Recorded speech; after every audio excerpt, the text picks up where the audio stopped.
What's up, everybody? I'm K. Marie. I'm Lou. I'm Mary. And we are Mirth in the Midwest.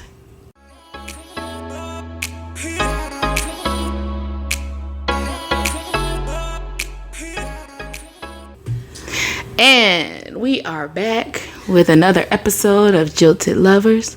Jilted Lovers.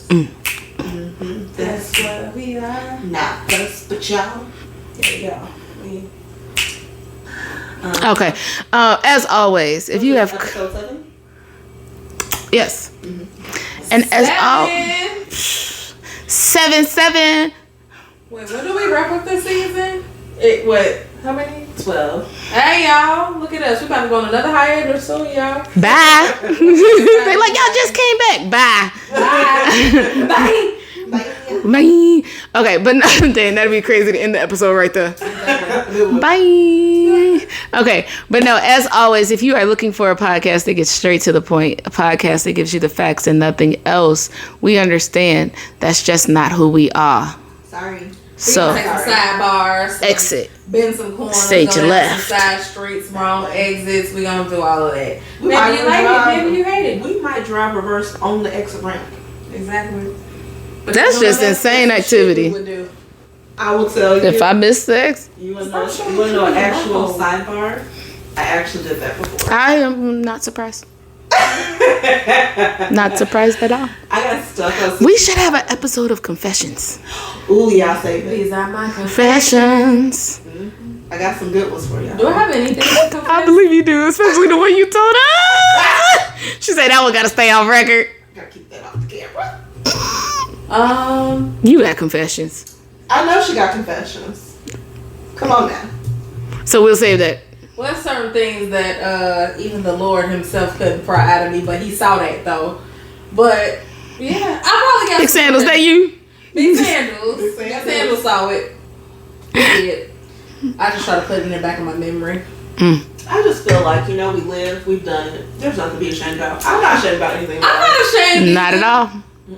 But I think now that I'm more older, like it's certain things that I wouldn't do anymore. Absolutely. You live and you learn, but You live, you learn. I was But like, I'm not can't saying- nobody make me feel bad about But nothing I done did. Crazy though, 'cause I was like, damn, you one of them. Yeah, it's just that can't nobody make me feel bad about Like, nothing I've done in my past. Not one Because thing. nothing I've done has been to cause harm to anybody else. No, You know, I'm nothing. here with myself.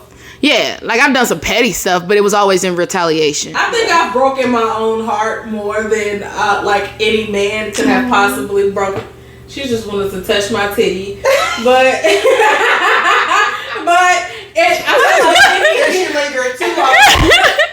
I was mending your heart back together. But yeah, I think and it's like we be the victim of our own like circumstances sometimes. So Preach. that's that's where it happens for me because like I used to be one of them people that like easily fall in love, and once I like you, I love you, and I've been playing out this elaborate wedding in my head.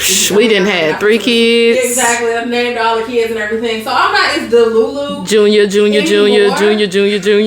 But now it's just like it just takes me a long time to warm up to people, and like one little thing now you can do and it'll piss me off, and I will never talk to you again. I'm like, I don't like the way this man breathes.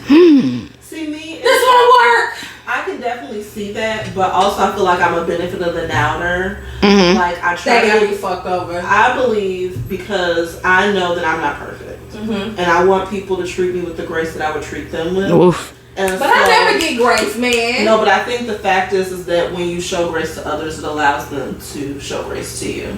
In some cases, In yeah. some cases, I'm not some saying- people done show I'm me not- they ain't shit. I Should was- I go name it? I will say that not Save it for everyone our is confessions. deserving of those types of behaviors. Yeah, But the truth because of there are the definitely matter people that'll take advantage of that. Absolutely. But when you're dealing with someone where you can tell they're a genuine person, you cannot be so quick to judgment to where you can never understand anything that they do because you want them to have compassion and understanding for you. Yeah, that's like honestly one of the biggest things for me. Like if I know that I'm a person where, like you say, I give everybody the benefit of the doubt. I've had some crazy things said about me to me, and I still make excuses like, well, maybe they were just having a bad day, or, you know what, I don't know, maybe I did do something to make them feel that way about me, or whatever the case may be. like you say, I'll be that where I give that person grace, where it's like, even though that's something that I could be upset about, I'm still trying to be understanding to go, okay, well, looking at it from your point of view, I could see why you would take it that way.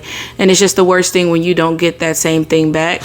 What I am saying, though, with all of that being said, is that once you've crossed the line with me where I've met my threshold, where I have grace and understanding, and it can be for months, years, whatever it can be. Once I feel like you have abused that, then you get no grace. I immediately and even disappear. If like someone can later prove that, like, oh, maybe in this one instance, I'm like, I don't give a damn. They had all the grace and they've had all of the compassion and understanding, and they took advantage of it, and now there is none. I have no more fucks to give. None. My jar is empty. Yep, and I am literally the type of person, and I do honestly pray about it, because I know my grudge game is strong. Hefty.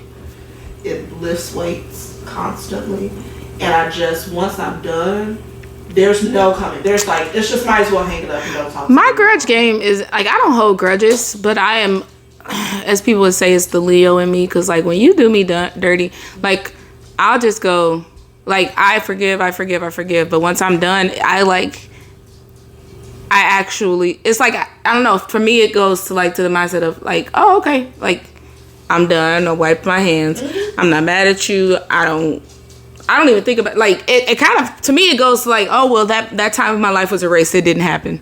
That's exactly like, you don't like, I'm done, like, yeah, I'm literally done. I have nothing left for you. Yeah, I have no compartment or space in my heart for you. Yeah, period. And if you like reach out to me, I'll go, oh, okay, and then I won't even respond. Yeah, I'm gonna say I won't respond. Yeah, I'm gonna be honest, I won't. I'm not gonna be angry about it. I'm not gonna be like, I can't believe this person, because that's just like, I am a heavily emotional person when I'm in it. So like, speaking of like a relationship, I put my all into it when I'm in that relationship, you know. So I look at it like, once it's over, there's no point in talking. There is no point of what happened, why we break up, this and that. I put all my, you the one wanted to wait till we was done to start putting in effort. That's just stupid. It's stupid. I put all my effort in while we were in it, so by the time we done, I'm like, okay. You have I'm so quick to write people off. I be like, you know what?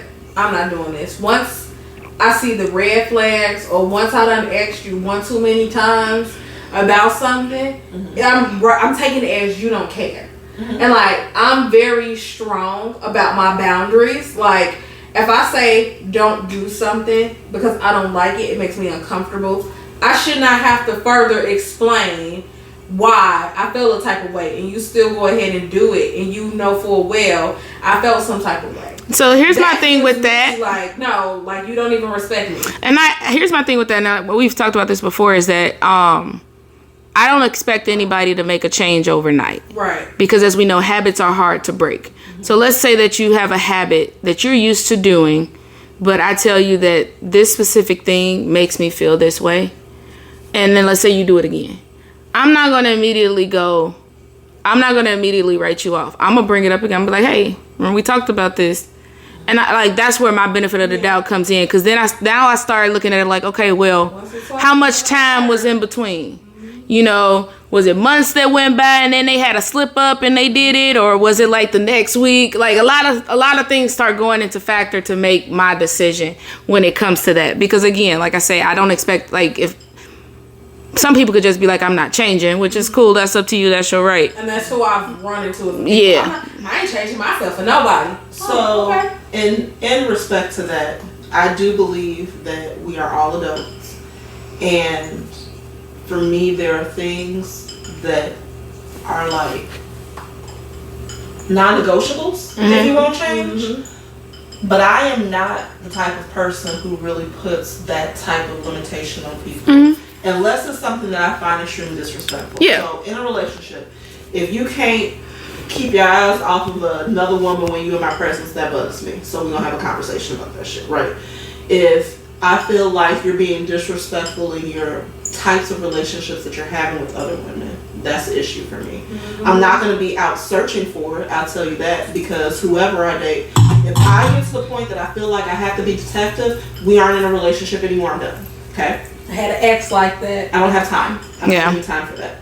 So I'm gonna trust you until you show me that you can't be trusted, and then we'll be done. And then really anything else, to me, I feel like it can be compromised on, because my way isn't always necessarily right. Their way isn't always necessarily right. And we should get to an understanding. I'm not going to be around here telling grown people you can't do this. I don't want you to do that. And this is where, like, you know, we differ, because, like, I don't have a problem with, like, if we out and you looking at some chick, because chances are I probably looked at her too. It's not like that. I'm saying, like, when you get to the point of disrespect where it's like I'm not even present. I used to Yeah.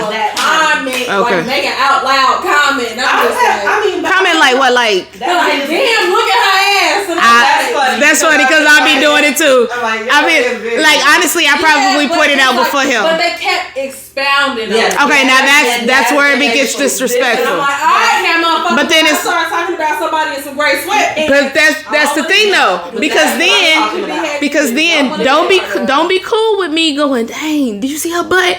And then I'll be like, ooh, he handsome, and now you mad. But they do that. They do. But, so my issue is what you said. When it gets disrespectful, when it crosses that line. I'm like, damn, go kiss the bitch in the mouth then. It's when they're talking, when they can't control themselves, and then at that point I'm like, well, what the fuck are we even doing? And I, by any means, I am not insecure at all. But it's like when you get to doing that, like the whole just elaborating on it, and I'm like, I'm like, well, it's cool, you know, it ain't even really that cool with me, because if I do it, it'll be a problem. Here's my thing though, because if you constantly talking about big butts, we got a problem, because I know I ain't got one. I don't need So why we together? No, like, really, because now you finna leave me for every big booty hoe in my mind. If you always talking about big butts. Right. If we talking about celebrity crushes, and every celebrity crush you name, Got a big old booty. you saying, oh, well, you know, Cardi B, Nicki, Meg. I'm gonna be like, wait a minute, wait. I'm sure they all have bubbling personalities. But the big common denominator is that butt. And I ain't got one of them, so what's the problem? Like, you wanna fight? You wanna fight? No, I'm fighting. I ain't fighting nobody. No, I ain't fighting. I'm too old for that. I might vehicular homicide you. Okay. I threatened that the other day. that shit don't. I just be like, go be with the bitch then. Because at the end of the day, regardless, at the end of the day, but that shit don't move me, because guess what? You looking at this one big booty hoe, but that don't. I moved you. But that don't, like you get this one big booty bitch that you keep staring at and everything, but meanwhile it's like, hello. Sorry, I'm staring at a big booty bitch. First of all, you can't even see it because I'm sitting. Girl, I see it. She got the hips, all of it. It's Can you do a little beep? Guess what? My name is Bennett and I ain't in You it. on to that? I could be on to something else, and guarantee you, I will make you cry. I will make your motherfucking stomach. You're gonna be hurt. sliding down the wall. Your stomach will be so deep in your asshole, you ain't gonna be able to breathe. That nasty. Like, you just gonna be like, damn, this bitch. Ah! That's really all you. I can't believe you gonna do this to me. You gonna do this to me? After I told you what happened with my mama. Bitch, and you done got with a whole new man. After I told you about what happened with my mama, you gonna do this to me? I don't give a fuck. I see how it Don't make me is. turn into one of those I miss my granny ass bitches, because I can't do that. All right. Y'all, because we derailed a little bit. Like, oh my god. Okay, so did we recap? I would have sound like Nope, we did not. We did not recap. And so last week's episode, which was the mic. a woman's intuition. Oh, that's right. A woman's intuition. What is happening over She is having a moment on this mic. Because I sat up and I was like, why I look like I'm about to hop to him? Listen, do not Jill Scott this night. We ain't got time for that. Don't talk about. So last week's episode, a woman's intuition. Yeah, that was about Miss Maria Contreras. Oh, that was so sad. Sweet lady, man. I'm telling you. You reading that letter was. Well, yeah, her outcry for help when she had a very strong feeling. Oh, and then her son running out. And the example of him following her to Mexico. Bro, I'm not following nobody around the corner. Right, but you following them all the way to another country to harass them. And so this is the tripped out part. You tell her that you don't want a divorce because you don't want to share your assets. But sir, you're in Indiana. 50-50. 50-50. That's why you ain't want a divorce. The point is you knew that when you married her. Well, that was 22 years ago. What did I always tell y'all? Somebody needs to be taking notes. Men, pay attention. Prenup. You don't want to share nothing? Get a prenup. Prenuptial agreement. If they love you, they'll marry you. They will. I'm just saying, I will never trip about signing a prenup. I want one because you ain't getting shit, and I want shit of yours. Give me my motherfucking name back so I can go on with my fucking life. I ain't sad at nothing. I'm just playing. I am telling you that for me, in order for me to be married, I want a prenup because I tell you what, like, I understand that you're joined as one and you're blah, blah, blah. But no one Not the blah, blah, blah. The blah, blah, blah. No, listen. No one's up with me at 6 a.m. crawling their ass on the damn lift and going through ceiling grid and rolling around in fiberglass. I'll be there with you in Ain't spirit. nobody pointing and telling people what to do all fucking night. Yeah, so I don't want to hear it. Literally. No, you're not getting any of my stuff. You didn't work for it. I don't want Hopefully to by the hear next it. time I'm married, I don't even have to deal with that shit. Yeah, You know? so prenup we're having. That's just it. Accept it. Accept it. And on to this week's episode. Yes, and this week's episode, we are going to be talking about our victim, Randy Stone, and our conspirators, Teresa Stone and David Love. All right, so here is a little bit of background. Ain't nobody come to see you, Otis. Yeah. Sorry. So Teresa and Randy grew up together in Kansas City, Missouri. They both were of Christian families. They had a strong Christian upbringing. Praise the Lord. Praise the Lord, saints. Should have been Hallelujah. And so for Randy, after he graduated from high school, he went on to join the U.S. Marine Corps. And he basically did a full, complete tour. So he did his 4 years and then came back home in 1990. And that's when he started dating Teresa. So they knew of each other, but then when he got back, they actually really started dating. Okay. And when they started dating, they were kind of pretty quick about this whole process. They started dating in March, and by October, They were married? Yay! So they like kind of knew. They knew, you know, when you know, you know. Kind of. Sort of. Maybe. Sometimes. I mean, people do Sometimes, have that. yeah. They really do. And a couple of years later, they had a son. They were devout. Again, like I said, they were raised Christian, but they continued their life, you know, devoted to God, and they were members of New Hope Baptist. Amen. Okay. Amen. I went to a New Hope. It was in Hammond. Okay. But okay, so they had their son, and then 2 years after that, they had their daughter. And Randy, after being in the Marine Corps, he actually started working in an insurance company. And he really was doing very well for himself.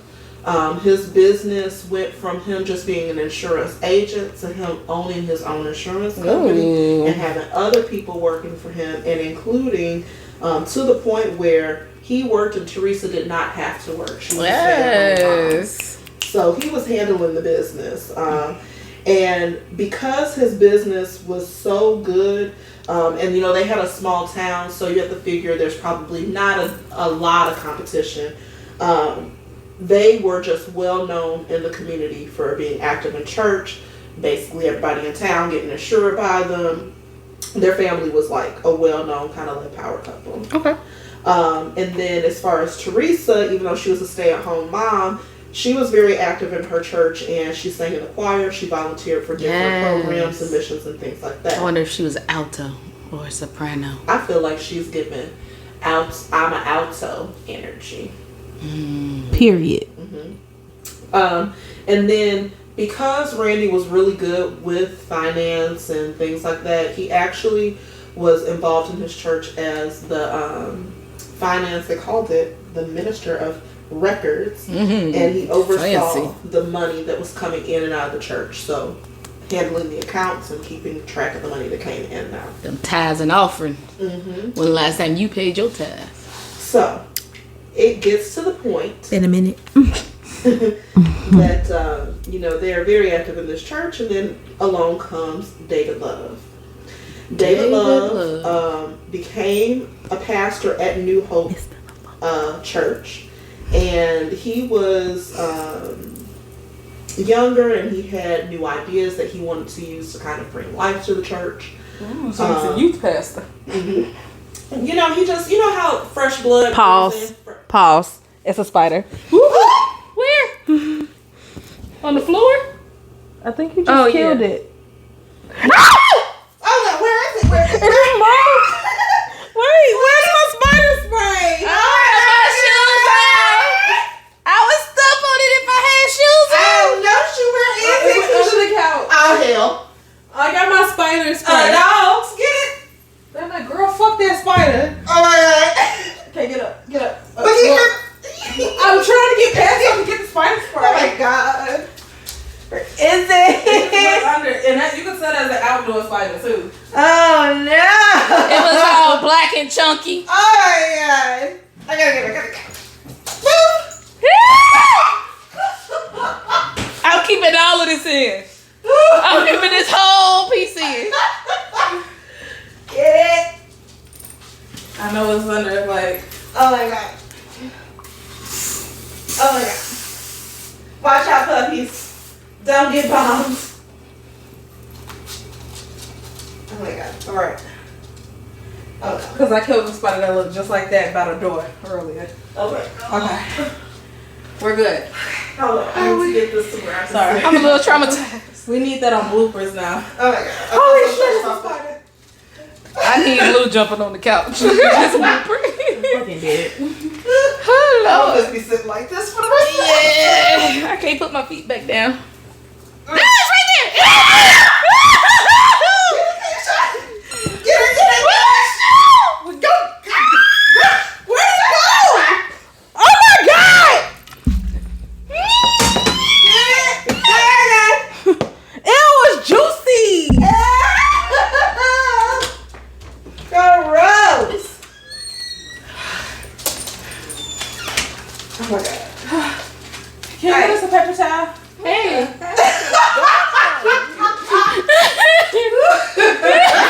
It was a juicy spider. Oh my god. It's a close one.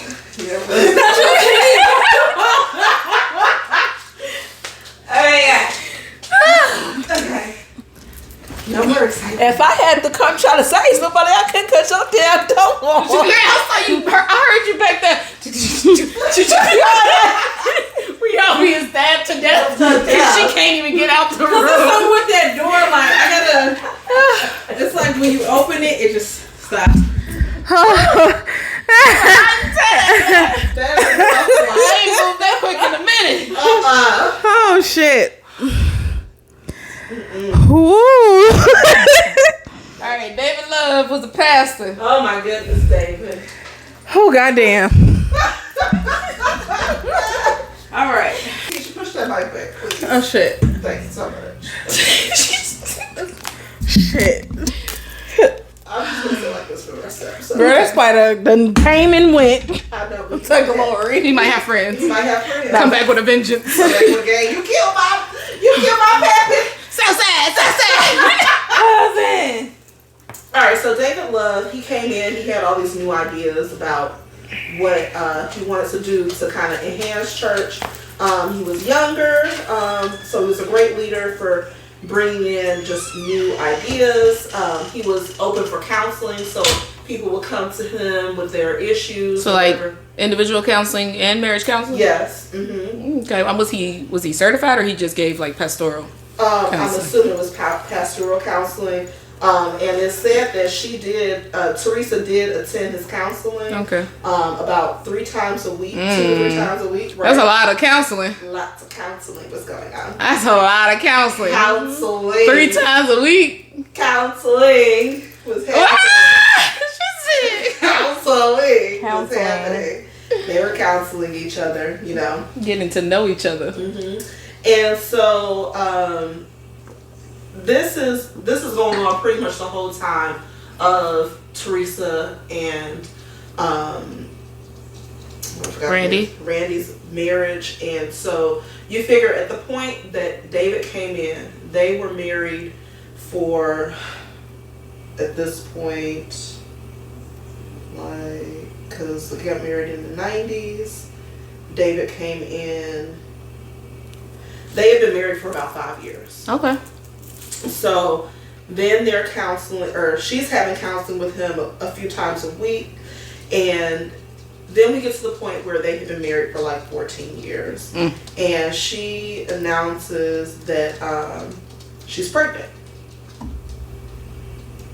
And the thing is, though, by this time, Randy had a vasectomy. Oh. She didn't know. So She didn't know. I'm looking through here and I don't see anything that says that she was aware of the procedure. It said that he remained loyal to his wife, assuming that it was his child, because he knows that sometimes those procedures can fail. But I feel like that would have been an easy check. Right? Is there a way for them to check to see if the vasectomy has worked? I thought that they did some type of like a midway checkpoint, because one of my friends I know, he got it and then he posted like an update thing. I guess they do go back and check you to see if you still have live sperm cells, and it was like, congratulations, the test successfully worked. It was like a 0.000 chance, 9%, you know. Now I know that there's a window from when you have the procedure to after that you can still impregnate someone, because I do know some, like my old manager, he had a vasectomy, but I think he was like maybe 3 weeks after, and he and his wife got drunk and did the do and had a baby.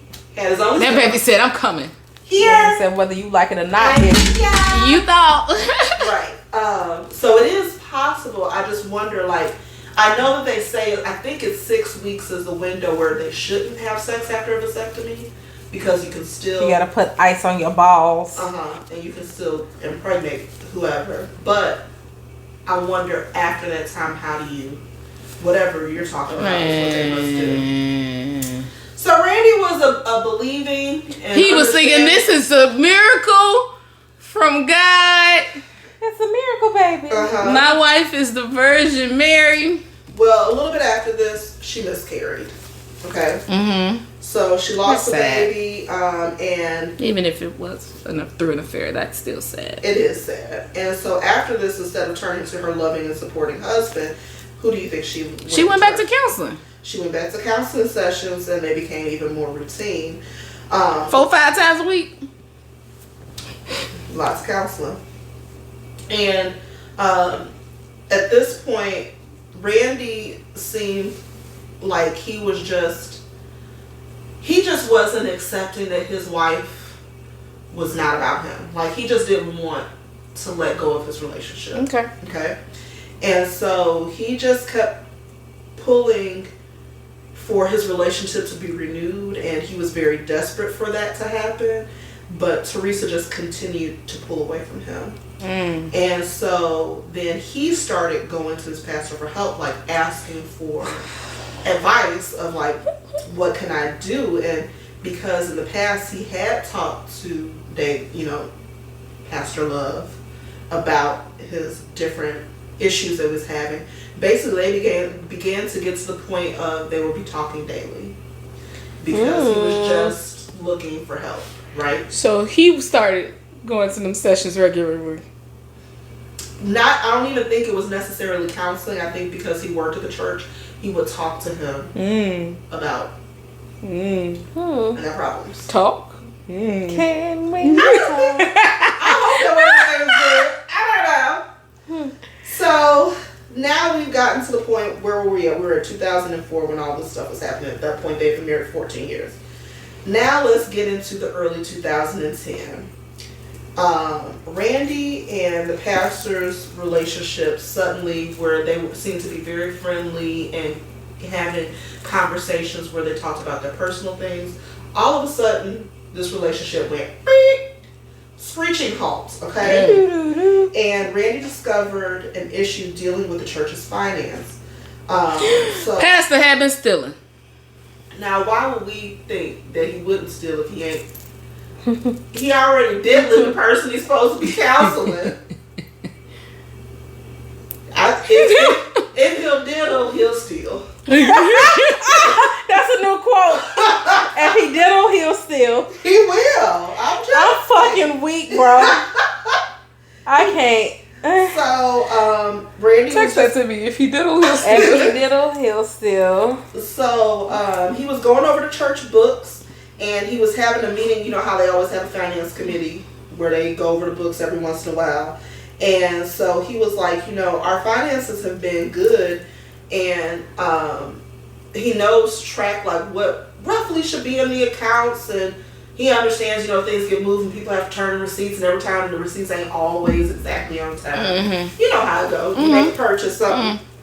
But he's like, this isn't balancing. He said, the math ain't mathing. Yeah, he's like, we're missing funds. And he was like, there's checks that are missing. Balances are not, the balancing procedures that are supposed to be happening are not being followed. And he's like, a lot of these monies that are missing, the signatures for what he could find were the pastor's signature. Mr. David Love. And so he sent an email. And he was like,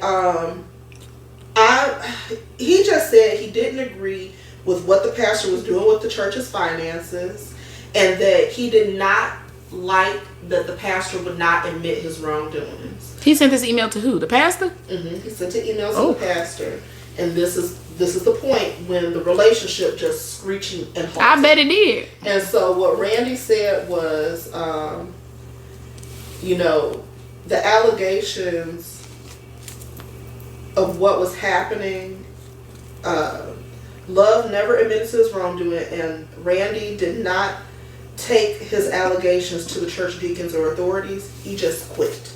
He was just like, you know what, I'm resigning from this position of being a finance minister. And he also stopped being a Sunday school teacher, and he said he was taking his family out of the church. Okay.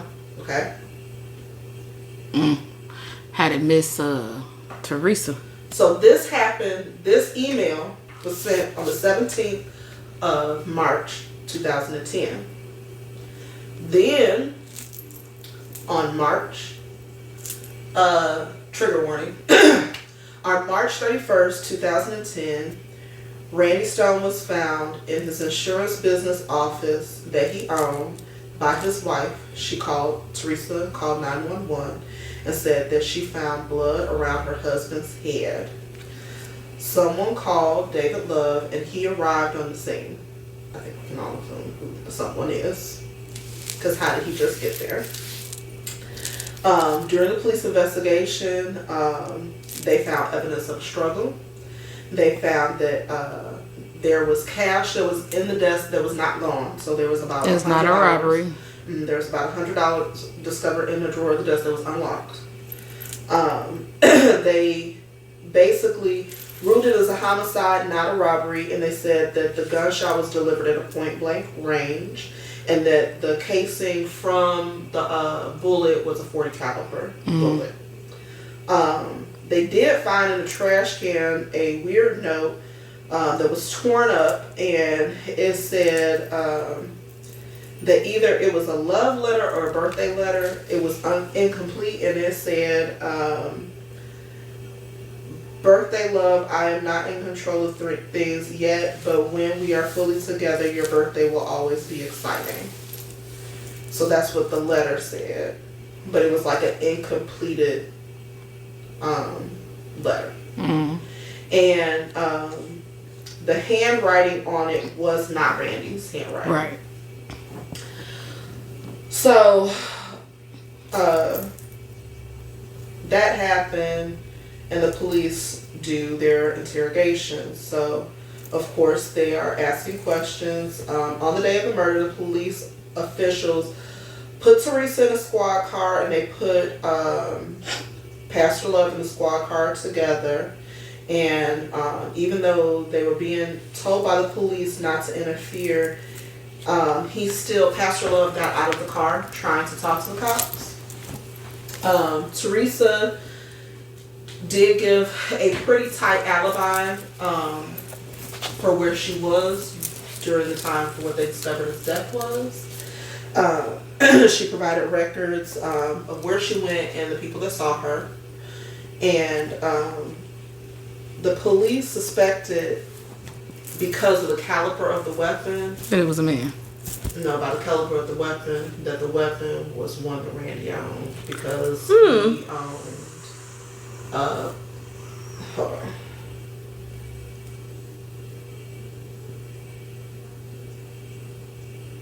Okay.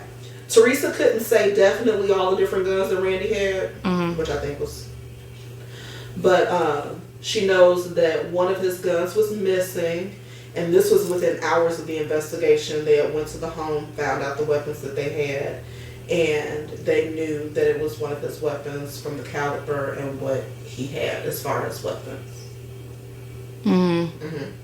They suspected, but they pretty much did.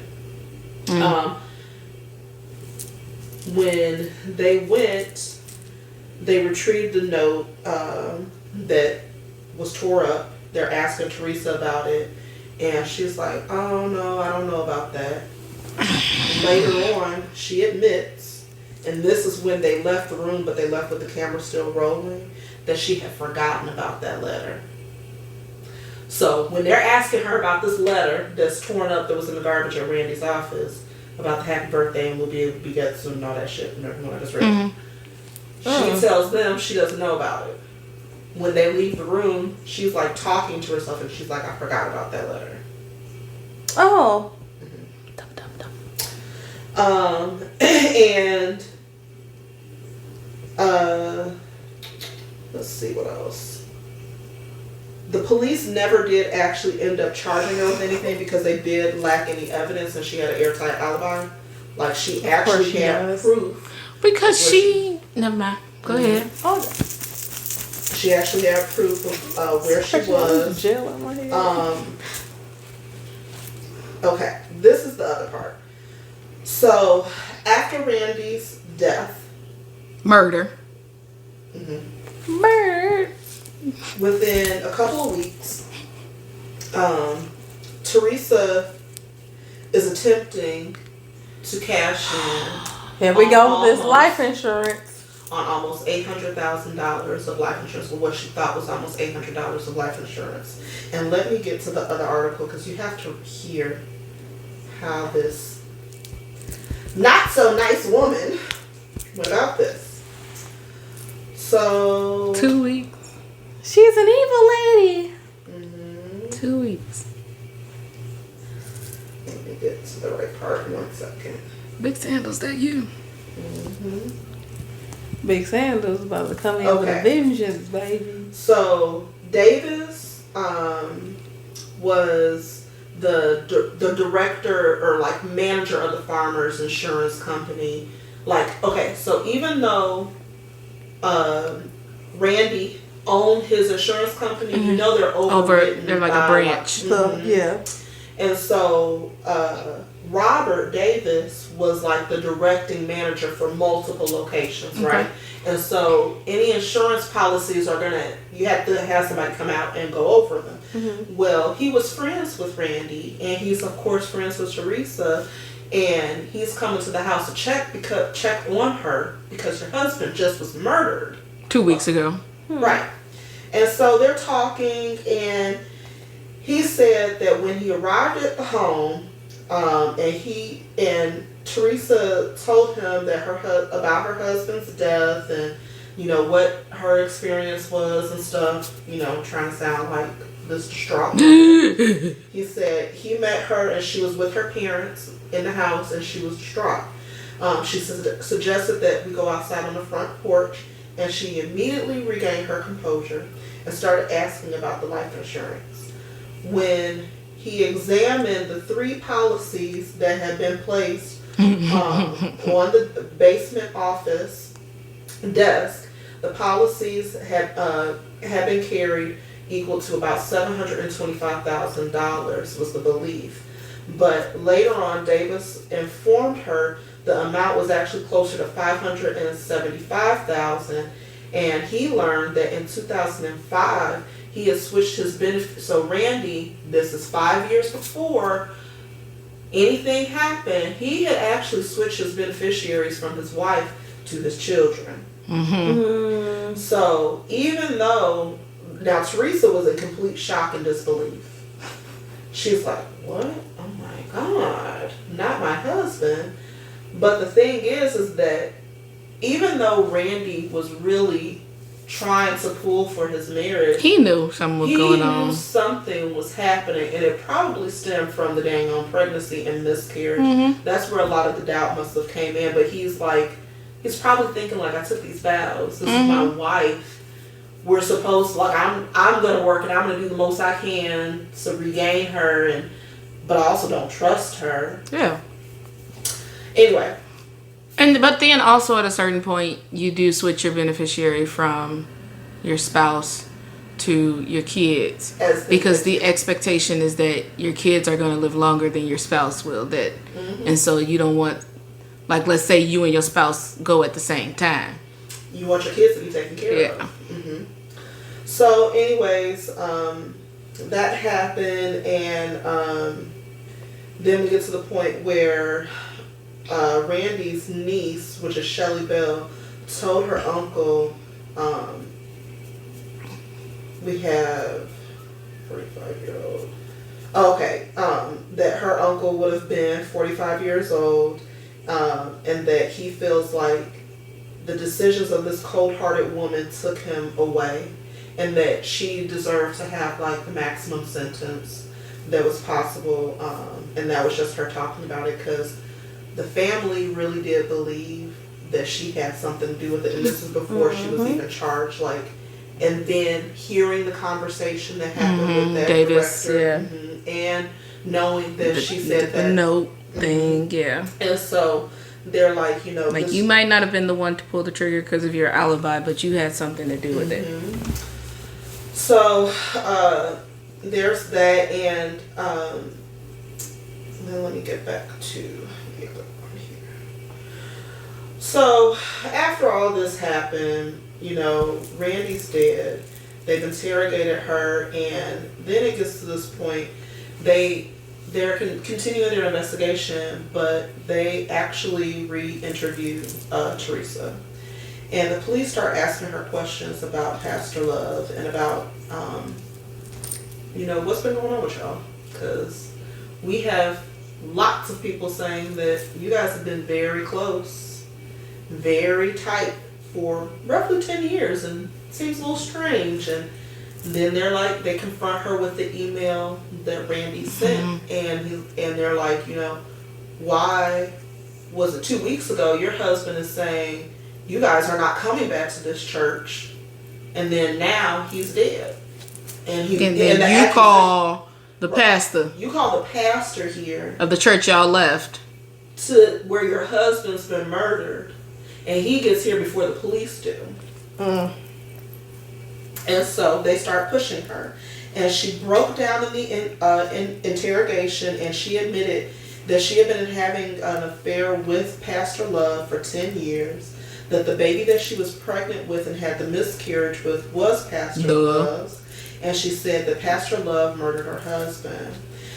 With that confession, that allowed for them to get a warrant for Love's computer, for his home. They found pictures, emails, texts. And I mean, when I say goobs,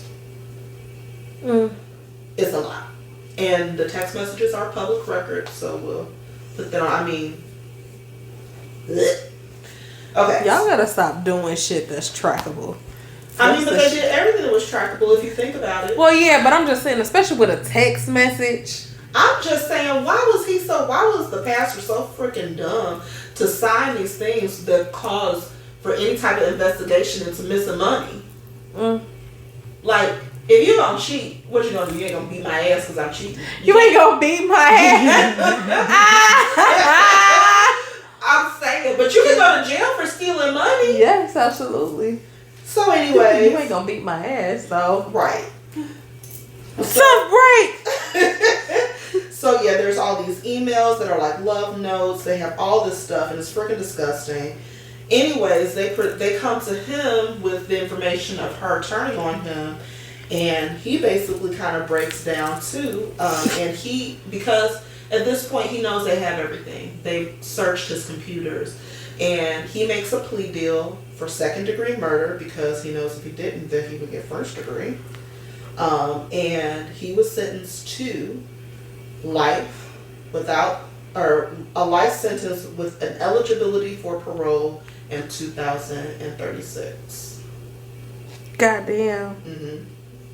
So after that, Teresa is charged with conspiracy to commit murder because even though she didn't pull the trigger, she put him up to it, and she let him go get the gun from her home to kill her husband with his own weapon. And she, of course, also took a plea deal to help reduce her charges. Y'all know she had that man do the eulogy at his wedding. At his funeral. Oh yes. Yeah. I forgot to put that in there, but yeah, I knew that. I said that's cold. First of all, you sitting there with your funky ass and your dang Funky ass is crazy. and your dang old hat, weeping, grieving, all this BS, and then the man that you done sent to kill him did his eulogy. That's diabolical. He had plans to kill his wife too? Yes, I was gonna get to that. I'm sorry. I was looking for the text messages and I'm seeing all this other stuff and I'm like, Hold on, we're gonna get to that because there is more that actually goes to show how sick and twisted these two were. Okay. Okay. It was. Let's get to it here. So the motive being one. Randy was leaving New Hope, and Teresa was not really, she didn't want to be that far away from him, and she was just kind of obsessed with him. Teresa greeted, let's see, hold on. The affair was going on, and the baby Teresa miscarried the baby. There was this point where they started more openly talking about, and this is in their text messages, not in front of other people, but in their text messages, they started more openly talking about what they wanted their life to be like. So they weren't talking about divorcing their spouses, they were talking about killing their spouses to get rid of them. Oh, okay. Because Teresa wanted this luxurious, glorious, luxurious life is what the quote was, is what she said. She wanted a glorious, luxurious life, and she knew that her husband had about $800,000 of life insurance. And David Love wanted to be done with his wife as well. So they had this plan of how they were going to murder them. And also, they had even planned down to what their wedding was going to be like. So it was at the beginning of 2010 that their conversations really started to push for this, where she was planning out what she wanted her wedding to be like the flowers that she wanted. And then in February, he actually bought her a ring. He bought the married pastor, bought this married woman an engagement ring. And they're talking about this luxurious life they're going to have. Now, nothing in the messages really went to or addressed their children. Tickle. Right. They never really addressed even the children, which was kind of gross. I mean, there's a lot of messages to get through, and I read a lot of it, but nowhere did I see them discussing You're going to have to send that to me. Kids. And it's just, to me, it's nuts. Because how do you just, in your mind, make up this life? Down there. Yeah, how do you make up this life in your head? This whole other life. Fuck my wife. How you planning a whole wedding with both of y'all still married? And you already got a ring. and you already know what this wedding gonna be like.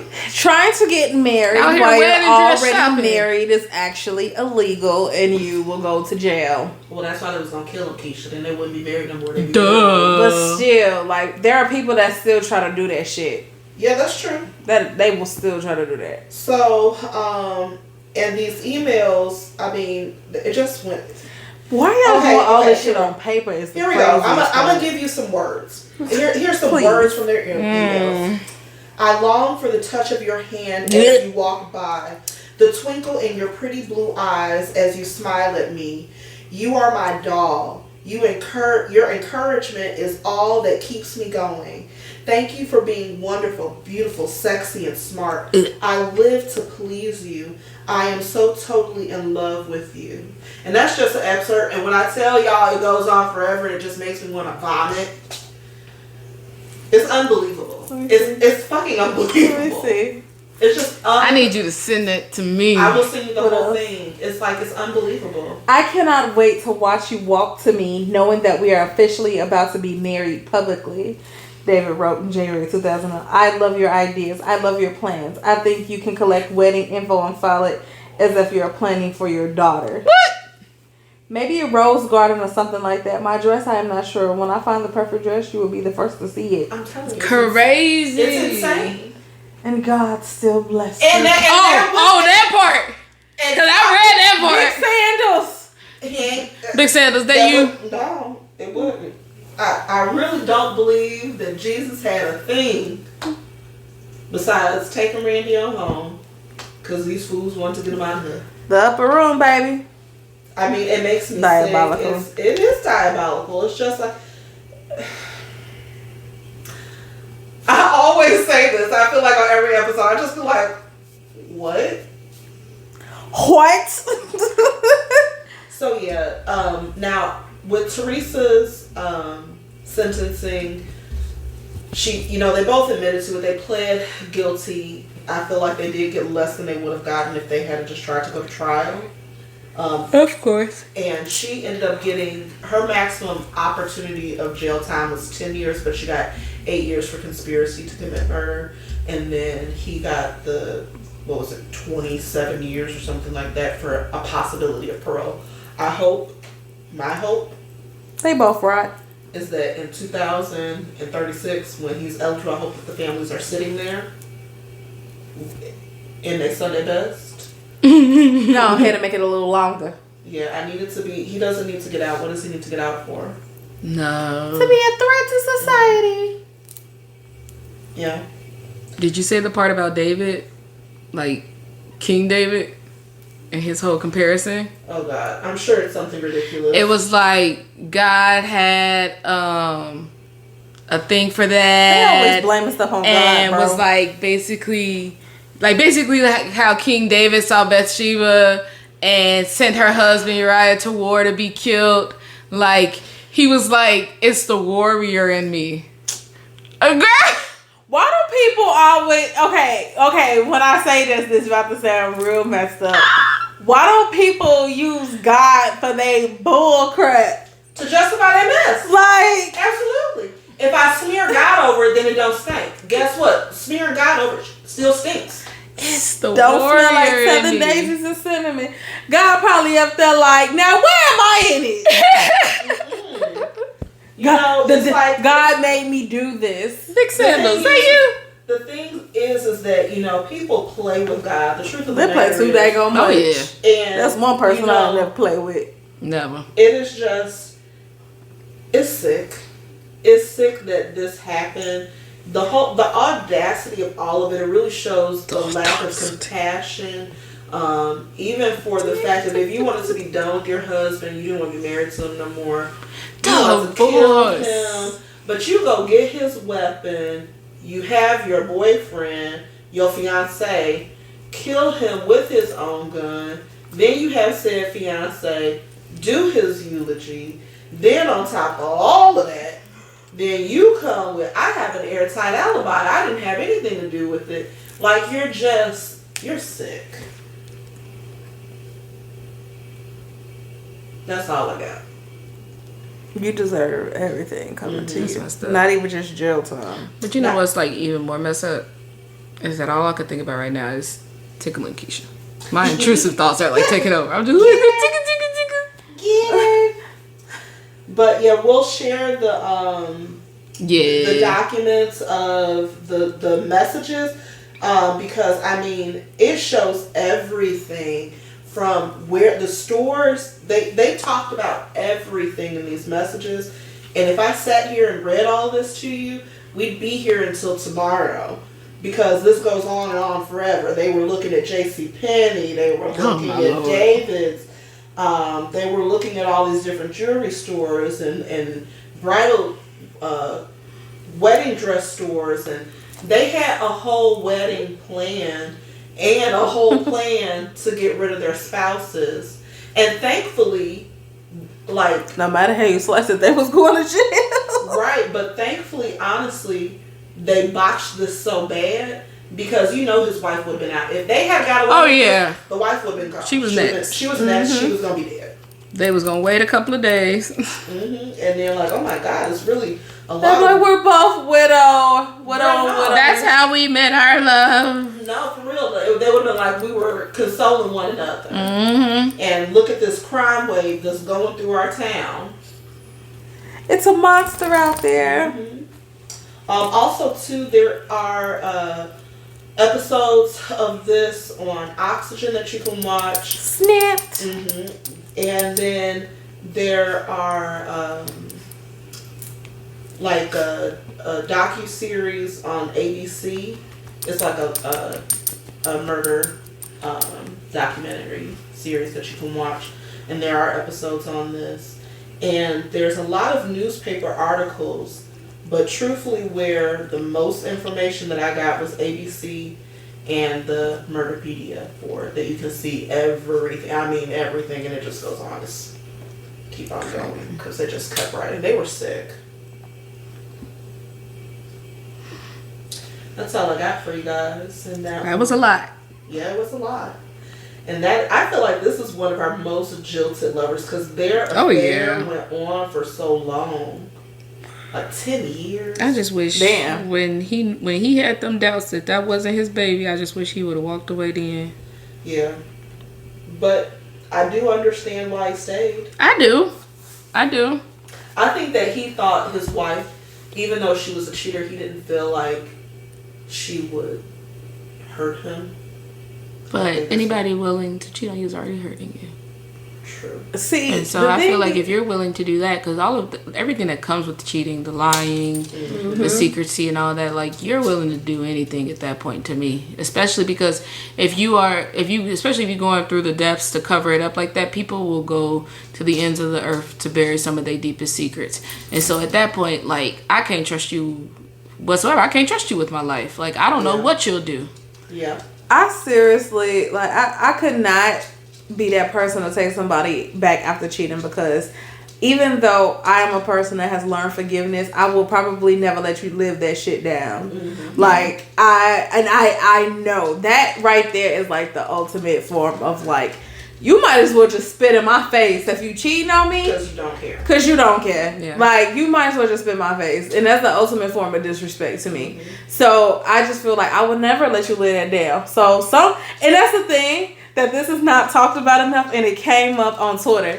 It was funny because they was like, men do, it's often seen as men don't take women back after cheating, but a lot of them do. Like, it's a gang of people out there that take them back. Men that will take a woman back after cheating. Yes, yes.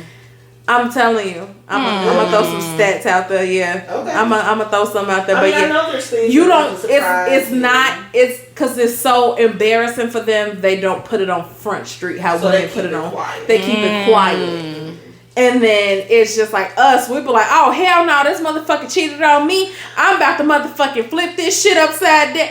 I won't let you live it down. You actually would leave me officially because I wouldn't let you live that shit down. Ain't shit sweet after, oh baby, it's okay. No. You made a mistake.